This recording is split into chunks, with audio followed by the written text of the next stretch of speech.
Okay, here we go.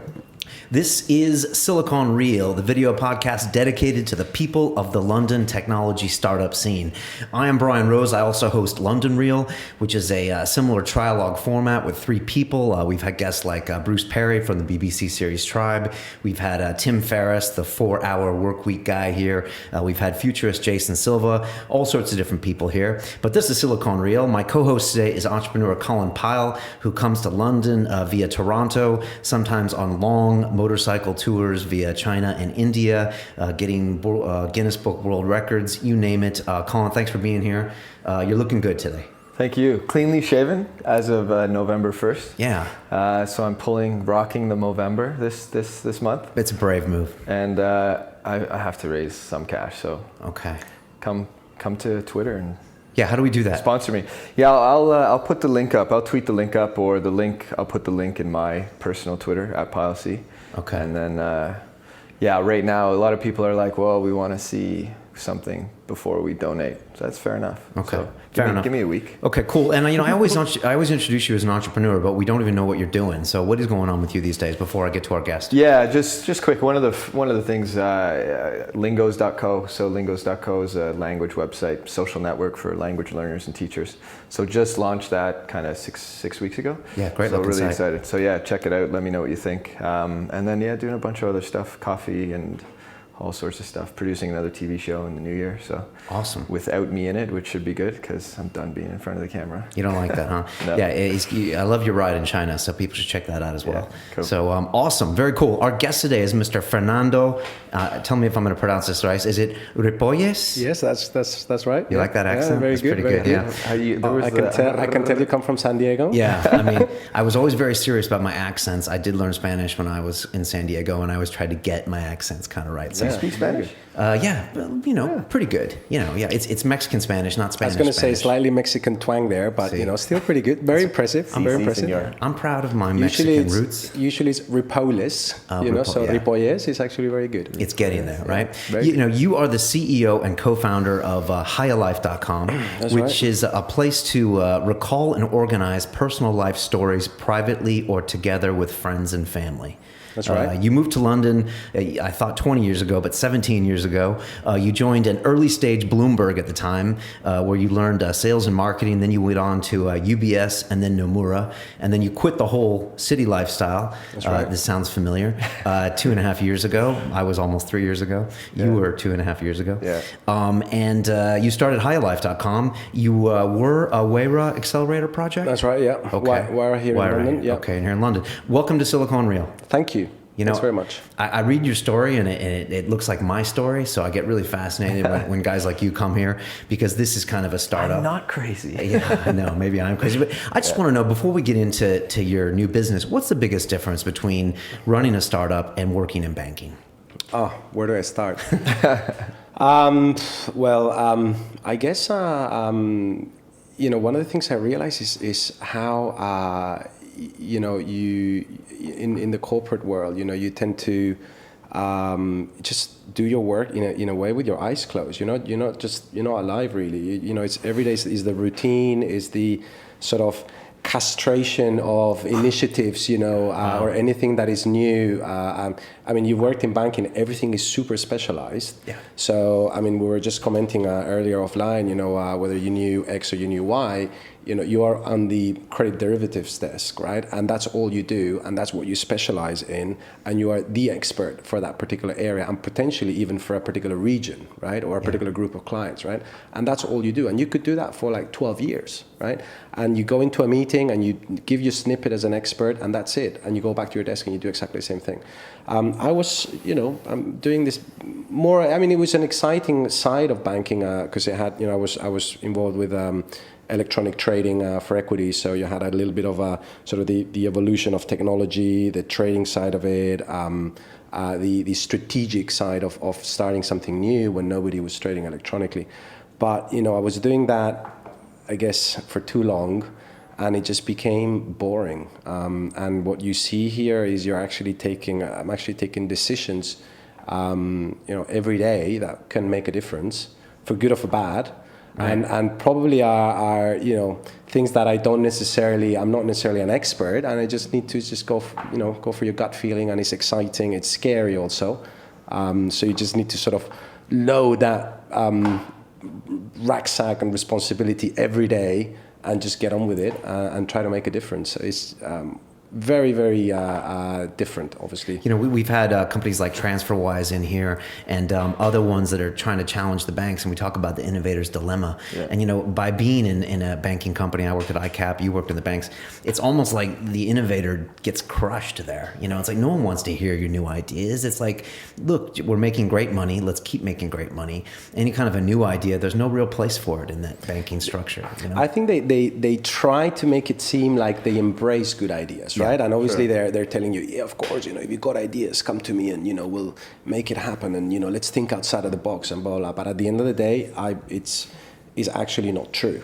There is not, because culturally, there is this mitigation of risk, as you're saying, we're making money already, let's not mess things up, right? It's not rock the boat, right? Yeah, and it's not like they're bad people or anything. It's just, like you said, a culture of where there's just no point in rewarding this kind of innovation. And the person that makes the decision to push a new idea through isn't rewarded enough for them to take that risk, right? Right. So there's no big equity stake for them. So they're just like, no, that's way more work, and I'm really not going to see the value or benefit. So we'll just leave it. Yeah, or they just don't.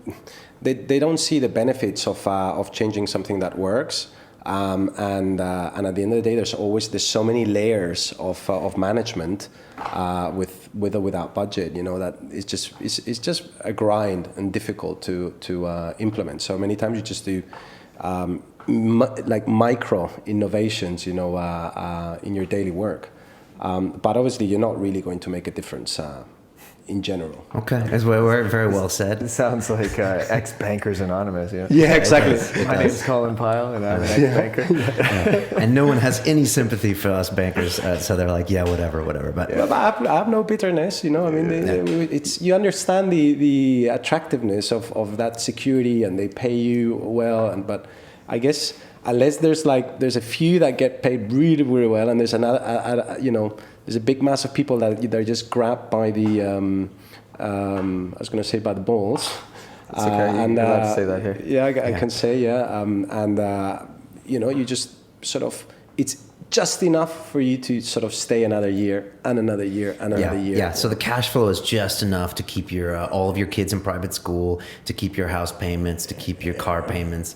And then I bet all of your old colleagues in the banking are like, wow, look at what Fernando's doing. He's challenging his brain and all that stuff. But yet they still have the kind of golden handcuffs to keep them doing what they're doing. Absolutely. So, and one of the things you say in that, is that, I find that it's just very difficult for people to realize generally. I mean, if you're not in the startup, or if you're not working in this, what it takes to actually do it, and as you say, it's exactly that. I meet, a lot of my friends are still obviously in this world, and you meet them and they're like, yeah, it's amazing what you're doing, they feel proud because in a way everyone generally wants an exit, right, from the rat race, right?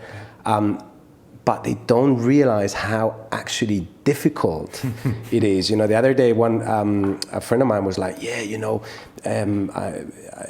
he works in market, it's like, yeah, this is a little bit like a startup, and a startup's, and I'm building this, and I'm like, no, excuse me. It's not a startup, believe me. You've got a huge budget. You don't have any of the risks, that, right. Here we're walking a really thin line, right? We have to juggle all these things, and there's no net at the bottom.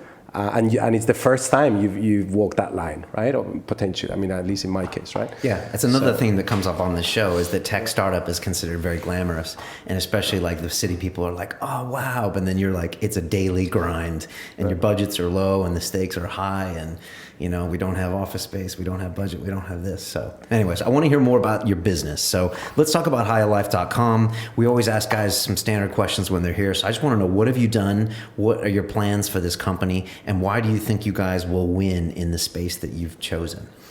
You briefly introduced what we do, which is to allow people to crowdsource personal stories or even memories in one single place with friends, family, people they care, in a place that you can trust and where you can, let's say, manage privacy in a very transparent and clear way, right? Okay. So it's a very interesting thing. I never heard anything like this before. Me neither. But as soon as you describe it, it sounds like I want to hear more about it. So I guess the vision originally is to enrich and preserve personal identity through memories, and to bring people together. And it's very sort of big vision.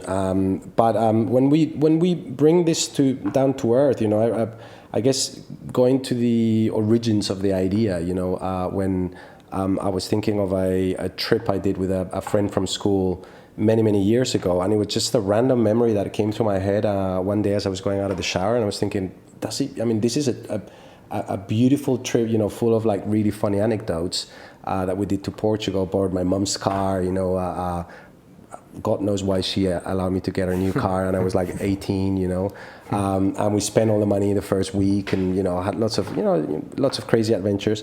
And I was thinking about this and thinking, I don't speak with this guy, does he ever think about this memory? Because it's obviously an important part of my life, together with many other important parts, right? But, surely for him, one day he's drinking coffee and he's thinking about this, right?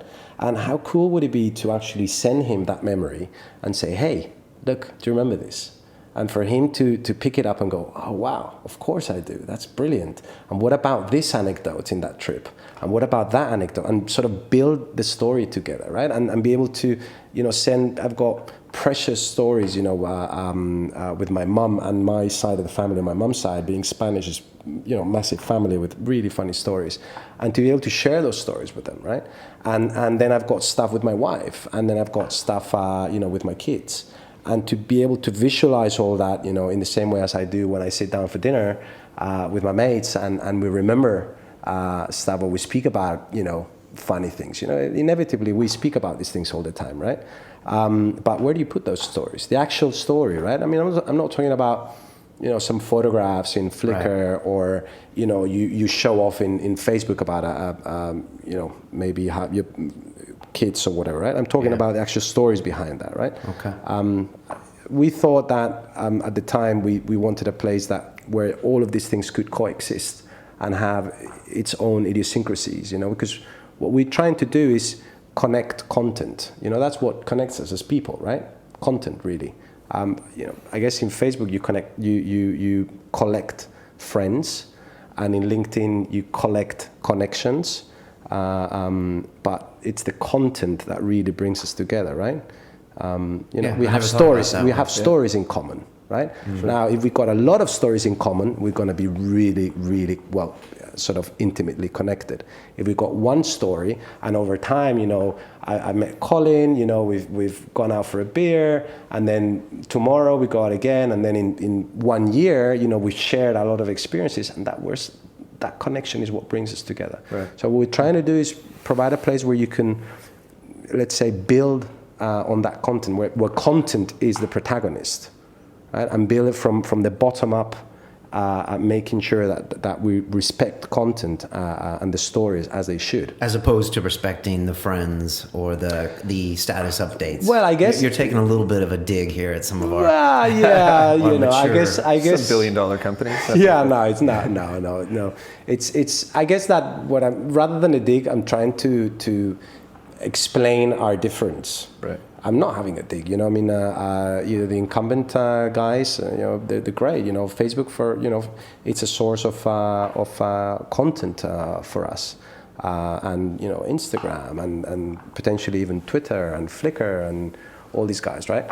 But we've just seen Facebook admit that their adoption by younger children is dropping, right? The teenagers are using it less and less, and I think a lot of people feel a little frustrated and feel a little saturated by the Facebook phenomenon. Like they don't get what they thought they were going to get from this. It ends up being, like you said, maybe someone's just showing off or right, presenting a profile that they want everyone to believe, which people think is not true. I mean, we need a different version of it. It's very superficial, I think, right, at the end of it. People like or comment, but I just don't feel engaged. And people say they have 700-800 friends and 1,000. Like I I once had about 700 friends, and I chopped it down to about 150 On Facebook. on Facebook. Okay, interesting. Because I was like, You find know, people doing that. yeah, I just felt that it just got out of control, and people that I met once and will never meet again were my Facebook friends, and I just don't know if that's I guess how I mean, wanted to use it. clearly, I mean, it's a super incredible successful model, right? Yeah. So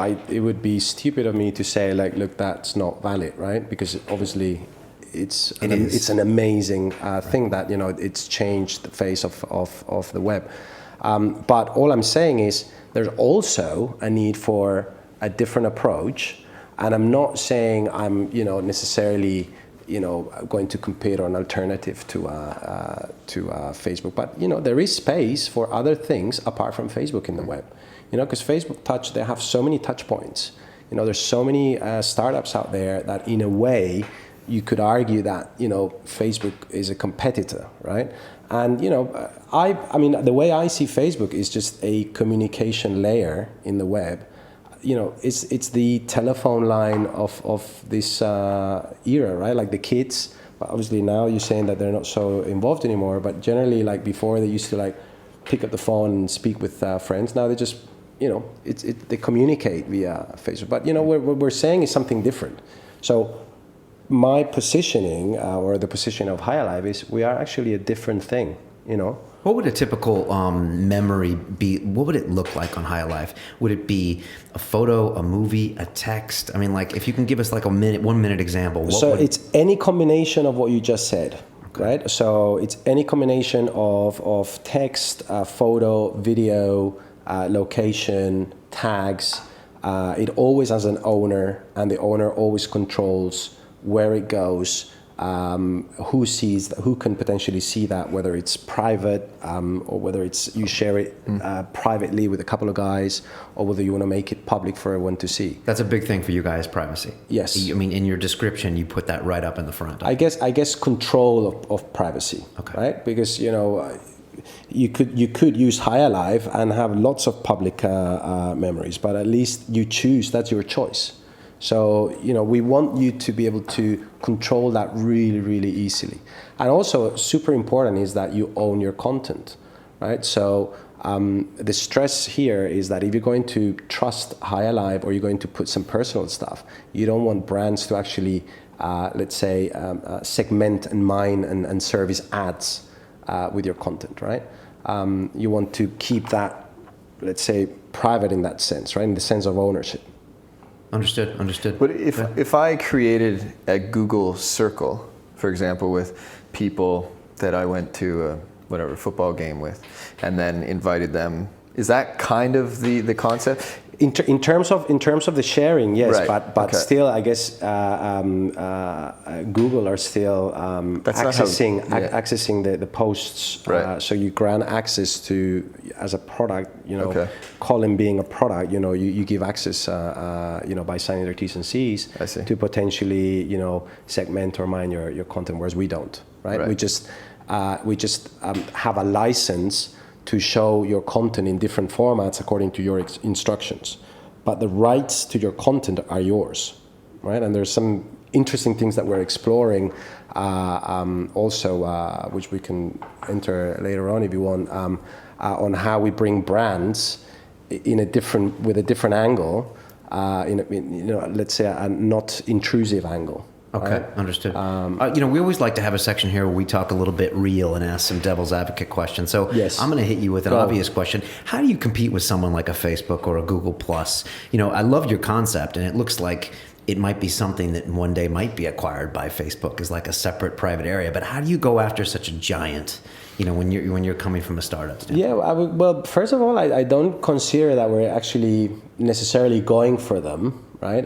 There's lots of people on the side that are, as you say, you know, they're fed up with certain models, right? So it's a matter of how you make sure that you transmit the values and they find value in High Alive, you know, and then you can grow organically, right? We cannot be naive and pretend that we're going to sort of hit them face on, right? So I guess for us, the important thing is that when you arrive to High Alive, highalive.com, you find enough value to say, I think this is interesting for me. I can keep my stories here and see my dynamic life in a really fluid way, very different. I mean, go to very, very clear example. Go to your Facebook timeline, right, and take a look. When we finish this interview, and take a look at how it actually looks, right? It's full of irrelevant stuff. It's full of like noise, faces that come and go, people that have liked things, people that you befriended 2 years ago that promoted a content that suddenly appears there and it doesn't mean anything to you. And it's full, the actual format is full of noise. So we're trying to bring something different where you can just choose exactly what goes in there. So from a purely selfish point of view, I want to have call it like online bio, full of meaningful stuff that people send to me and that I send to people, and all in one place, so that I can go and check out stories about my kids. And it's a matter of, I guess, brand positioning, Okay. And that's a challenge, because it's not an easy thing to do. I think that when people get it and they see what we do, there's always like a wow moment. They go, wow, I get it. Right? I kind of see the value right away when I heard about it. Yeah, I guess it's just the adoption, right? So yes. It's not as simple an idea as just post a picture to Facebook, right? That's so ingrained in how we think now. It's so easy. So it's getting over that hurdle for people to understand your product and then I agree. And the challenge is that, to tell you the truth, I mean, the core values are very, very different, but that's not really, and although we understand them and we think that, yes, you've got a really good point with privacy and ownership and all that, it's not an argument for the masses, right? So, you can't really win a battle based on that, because people will switch off. We'll go like, talking about ownership, and what's that? I'm not bothered about that. Of course, there's people that do, and then they immediately get it. But I'm talking about the masses, right? So we need to engage purely from the visual and how the product works, right? And the product works in a really natural, organic way, right? In the same way as real life works, and that's what we've tried to build is mimic how the real life interaction works around stories. Okay, so as long as you feel, there's a place for my stories, there's a place for me to post and boast, great, but there's a place for my personal stories, my stuff with my mom. Right. That's truly personal, right? Yeah. And with my kids, and it's actually a story about something funny they said the other day, and it's personal to me, my wife, and my kid. And it makes sense for the three of us. It doesn't make sense for, my 300 friends in Facebook, right? Right. It's like a family scrapbook. Yeah. Where do you keep that, right? Yeah. Exactly. So we're trying to bring sort of the scrapbook to the 21st century in a way. Okay. Right? We had Simon Devonshire on here a few weeks ago, and he runs Wayra in London, which is a huge accelerator run that's owned by Telefonica. And I noticed you were a Wayra company, and I was wondering, because we haven't had one on, if you could just tell us why you went for that program and what it was like, as honest as you can be. And I'm curious what stage you were in before you went into. Right. Okay. So well, that's a lot. We could have a whole podcast about that. I guess our story is sort of quite specific, because we knew Wayra from Madrid. So to put you in context, my co-founder, so I founded Higher Life together with a guy called David Gomez. Why is it called Higher Life? Oh, well, that's a whole other story. We have lots of podcasts. Yeah, well, it's basically it's hello to life, and making it kind of sort of informal and sort of attractive and young. Say hello to life. So it's a very vital and very sort of optimistic term. And we liked, the sound of it. The phonetics of the word. Yeah, it's catchy. Yeah. So so it's Higher Life. As in Hiya, as in Higher. Higher Life. Higher Life. Yeah. All right. Sorry. Back to Wayra Madrid. So David. I founded Higher Life with David, and so he's sort of engineer by trade, and he's the CTO, and he was involved in the startup community in Madrid with a few different projects, and one of them actually, which he had some share ownership, was accepted into Wayra Madrid. So that's when we actually met the whole Wayra team and, what Wayra was. We heard from the horse's mouth from Wayra Madrid that they were going to open Wayra in London. And so I met Simon one day for a chat, and he explained me all of this to me. And we thought it would be a great idea for us. I think that there's all kinds of different projects coming into Wayra at different stages, right? Some of them are just purely a PowerPoint. Some of them are sort of established business or more established, We were sort of, from a corporate point of view, slightly advanced, right? So we had gone through a friends and family round. We had a structure. We had an office in Madrid with some developers. We were building a product, and all this. But from a product point of view, we were still very, very, very infant, and it's not an easy thing to build, as we've discussed, right? So we thought, look, we can do with sort of strategic consulting, with management, with business models, with a lot of advice, on the one hand, and on the other hand, I come from the city, so I really I wasn't very well connected in the startup community. So we thought it would be a great sort of injection of networking for us, right? Okay. And to get into the community. So those were the main reasons. I mean, obviously, being sort of having an office in Madrid and being sort of Spanish, the whole Telefonica link and all that was that also helped. They don't put a lot of money in, right? Do they put 50,000 euros in? 40,000 pounds. Okay. Yeah. Pounds. Okay. Yeah. And when did you go with them? A year ago or more? We went in June 2012, and as the first cohort, we stayed until March 2013. Usually 6 months, but they extended an extra 3 months. I think it was just a first cohort kind of deal where they extended it. They brought 3 months into the stay. They brought another 3 teams, and it just extended our stay for all of us, which was great. And what was the experience like? What surprised you about the whole thing? It was great. It was awesome. You have just basically a lot of opportunities that are open for you. You still obviously have to do all the hard work and try to get the juice. And Telefonica is a big animal, so you need to sort of move in between the lines to try to get the juice. And I actually think that probably we can. I always say that the best juice out of Telefonica is still to come.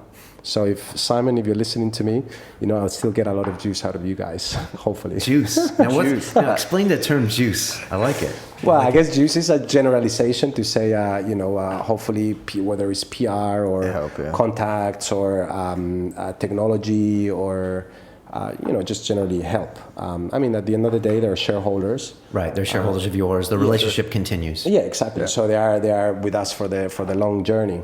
Which you're glad. You're happy to have given up that equity percentage. Very happy. Very happy. If you had to say sort of one negative for the Wayra experience, what would you, or something that they could improve on? Yeah, I guess one thing negative, but it's not negative on the Wayra experience, is just the way it is that you get thrown into an environment where you have lots of people giving you lots of opinions, right?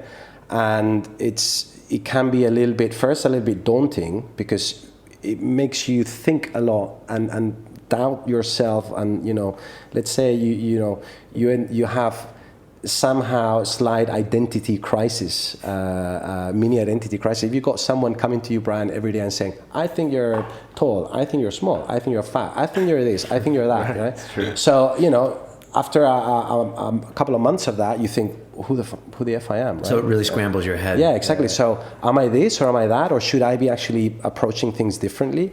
And in a way, what you realize is you have to sort of follow your gut and isolate yourself a little bit from the noise and take a direction. There's a lot of this advice is really useful, and it makes you think in the right way, right? So how to select the useful stuff from the noise? Obviously that is the difficult bit. But in a way, I guess that's a challenge, right? Sure. That now looking back, I think, were we slightly distracted or too distracted in certain things, right? I guess that for good or for bad, it's funny. The other day I was reading the original sort of pitch idea that I wrote whilst at UBS on a plane, about higher life and what I thought this could be and how could it work. And the other day I was reading it, and it's just incredibly. I was incredibly surprised to find it so accurate to what we built and what we have now. I don't know whether that's good or bad. Is that a memory on your high life? Well, yeah, it is. It is, but it's private. Okay. You should share it with the community. Yeah. But yeah, so you said your partner is in Madrid. Yes. But you're in London, and I was just wondering why you're in London, and if you think it's an integral part of your company's success. Well, I guess I'm in London just because that's where I've lived. My family's here, so I lived all my life here, and it wouldn't. When we started this, we knew in our hearts that it had to be a UK initiative. Here's where you have the connections, where you got, at least within Europe, right, where you got the money, where we could have a better chance of success. English, is that an important piece as well? English also, yeah. I think that also with a consumer web product, I guess that for us, at least my vision is, if Higher Life kicks off and when we become big, if we do become big, obviously we will. But I think that the US is a natural progression. Just because they understand consumer web, both in terms of money and in terms of like people, growing and using consumer web. So we thought, look, it has to be Anglo-Saxon. Based in the UK made sense because that's where I live, and that's where I've got my mortgage, and it would be quite a big thing, to quit your job and ask for a mortgage somewhere else. So from a purely practical point of view, obviously that's how it worked. And in the case of David, he's based in Spain. It's exactly the same situation in terms of his family and the schools and all this and that.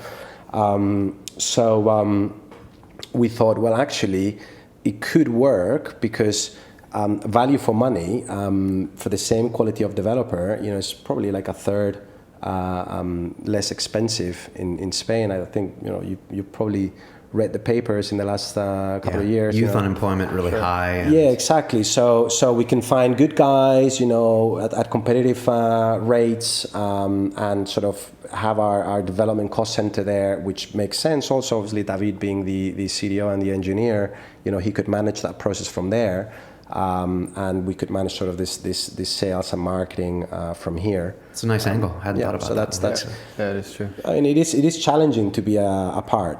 Even though you got Skype and you got, you share all kinds of sharing mechanisms, and we sort of visit each other, it is quite a challenge. You have to make a good effort to keep it tight. Yeah. It's tough unless you're in the same room. Yeah, because, the whole office banter and the whole sort of exchange of ideas, it's when you're in the same room, obviously it does happen more naturally, right? You were in banking for like a long time, and you were in equities, so you must have been looking at all sorts of different companies, different business models, and now you've been in the startup sector here in London for 2 years. If you had to sign a non-compete and you couldn't be in the social media space or whatever, what do you call it, consumer media space for the next 5 years, what would you go into? What do you find exciting about London tech? What, as in like... different sectors. Invest in a different sector. Yeah, or if you had to start a company and it couldn't be what you're doing now. I don't know. The other day, having other ideas of other things that you could do. I guess if I tell you, I have to shoot you. Really? No. You know what? I've been shot before. No, the other day, actually, Brian. Really? Twice. There's all kinds. I have all kinds of different ideas. I guess I'm too busy with what I'm doing now, but. I don't know. I guess something definitely simpler, more concrete. The other day I was actually thinking, why don't we build something to read you articles, whilst you're on the tube or whilst you're walking. Have you thought about that? Oh, to read it to you. Yeah. Like to tell it to you, like read it in your. It's a great idea. I love audiobooks. Audible. Yeah. Audible.com. And actually, does it exist? Because I want to download that. Does it? I don't know if it's For it's not like current articles, so you couldn't read like the BBC, the morning let's highlights. do that. But you could. But Audible is amazing. I Keep it quiet only to your podcast community. Yeah, we've got a few days. Actually, got one day until people can hear about it. Colin, what's your take on this? What are you seeing that I'm not seeing? I think my first question is: so you have 4-year-old twins? Yes. And when did you start High Life? A couple of years ago. So how did that conversation go? Because I think there's a lot of guys out there that aren't only worried about the cash flow and the mortgage, and here you are, you stepped away from a good job, and you had to go tell your wife, say, hey, I know we have two little ones. That was the most difficult pitch ever. Yeah, forget about pitching to a VC or Every time I've got a pitch, a VC pitch or a sales pitch or something to do, I think that's easy. It's easy. It has to be easy, Right. After it's funny that because actually David also has 3 kids, so we always say that we are the London startup with more kids per founder. Because we've got 3 each, right? Yeah, you're bringing up the average. Yeah, exactly. So it's difficult. It's difficult also because I guess that when you're starting in this scene, there's a lot of networking, a lot of events, a lot of and you can't, you've got a family to go back to, and you've got to take care of that business. So it's kind of difficult to combine, and you need a very sort of understanding and hardworking wife.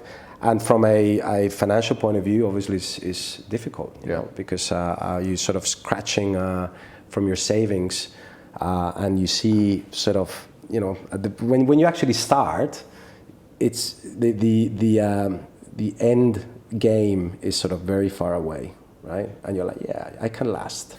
You don't get worried. But suddenly, time goes by, and you sort of see it there in the horizon. It's kind of there, and you're like. Like a mirage. Yeah, like, oh my God, I better really kick some bum and make this happen, because, I've got responsibilities, and if this suddenly, come on board, I'm going to have to find a way to provide, right? There's only as much sort of boiled eggs and white rice that you can feed your children with, right? So, sometimes you have to give them a steak, right? Sometimes. And they're not getting any cheaper, So it's challenging. It's definitely challenging. Yeah, you have to sort of box it and try to isolate that. The thing that I sometimes think is that when people, I remember when I first sort of took the decision to do it. Someone told me, if you really, want to raise some money, they really need to see that you are committed.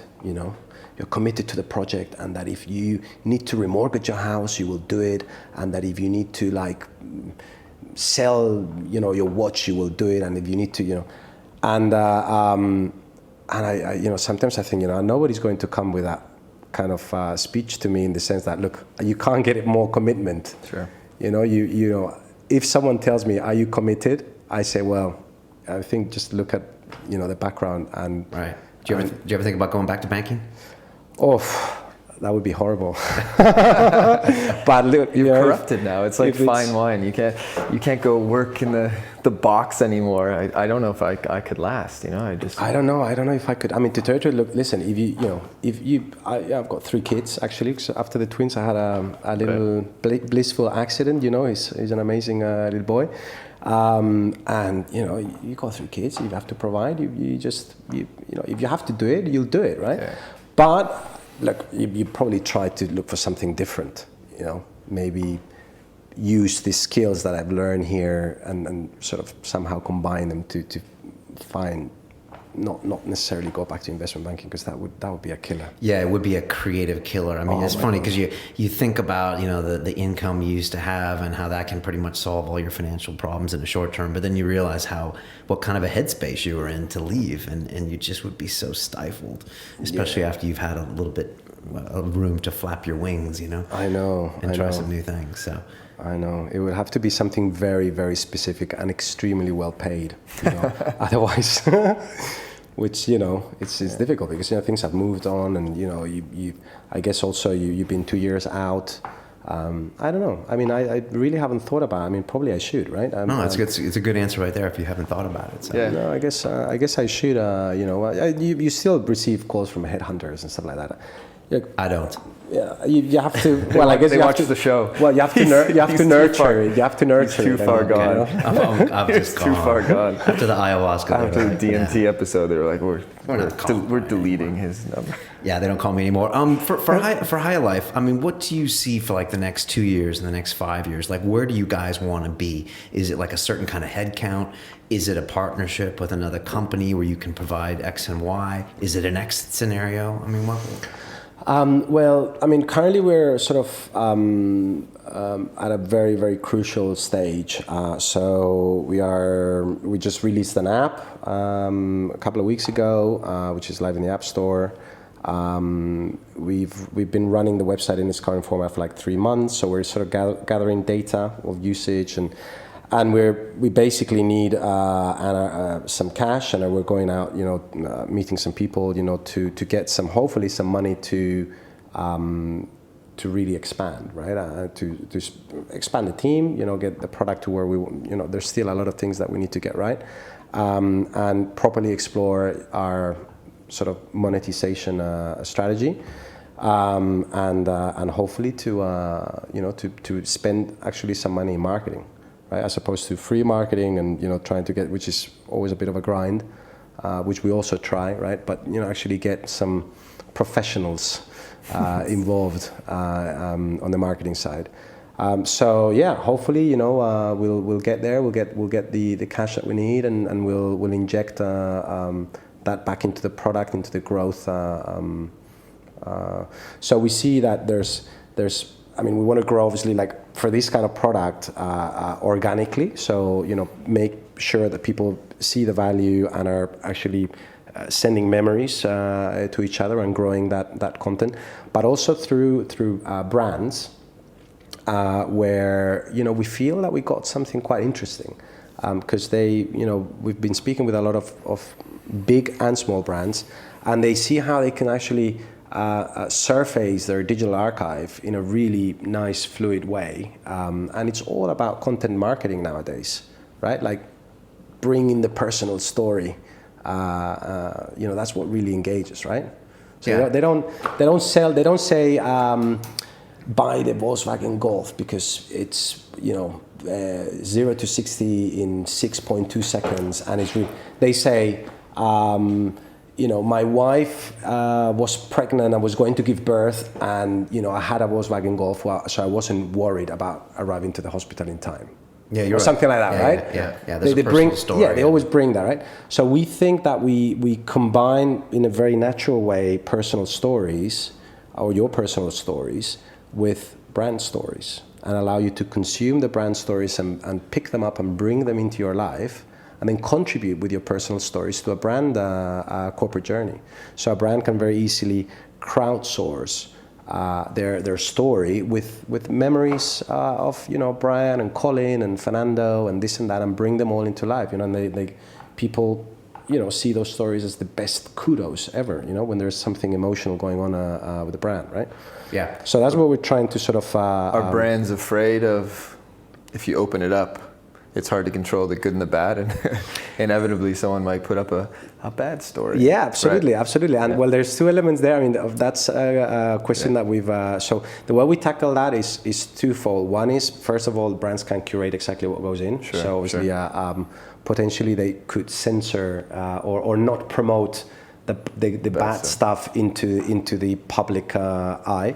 But then what we do is we actually flip the content around. So if I send a bad story and a brand replies to that bad story, as long as obviously they reply to it Sure. with a solution, that would get flipped. So the solution becomes the headline, right? So what the brand is promoting is how well we dealt with this bad experience, right? So it's a way of turning things around. Interesting. I think brands are looking for that kind of web 3.0 where you see it all the time with really intelligent brands where, like you said, they'll do a short film about a product where the film will be about a scenario and then the product is just there in the background. And you fall in love with, like you said, the story of someone taking their wife to the hospital and then there's the golf in the background or something like that. So. Yeah, and Volkswagen, please contact us. We're looking for sponsorship as we yeah, exactly.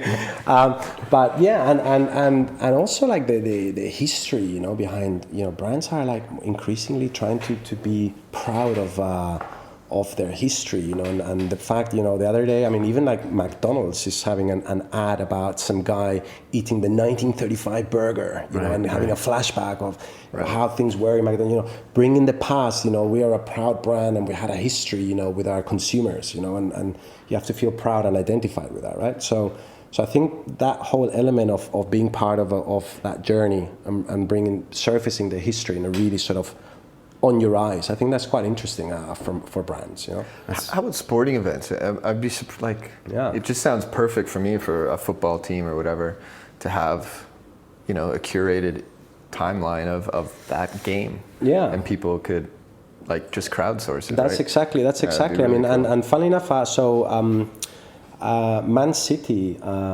actually have implemented a solution already with some really cool guys from Manchester, and you know some startup, but you know it's kind of more of a tool. But the concept of actually going out to let's crowdsource, you know, memories, the history of the club together with the fans, right? So we've got a few showcases. We're speaking with Barcelona. Okay. You know, it's a big animal, right? So it will take time, but they're super interested, and you know they love the concept of just bringing stories of fans into one single place, and how proud I am as a fan that the story of when I first took my kid to see a football match is actually part of the public journey of Barcelona, right? Which is open to everyone to see, right? And they see the story of Fernando and you know, even though I support Real Madrid, right? You know, it's just for the record. It's an exciting niche. I really like it. You know, Fernando, we always close the show by asking a very classic question. I'm going to ask you the same one we ask everyone.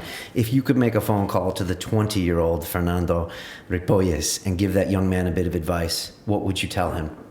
Oh, wow. Well, I guess that I would say just really think about what you love and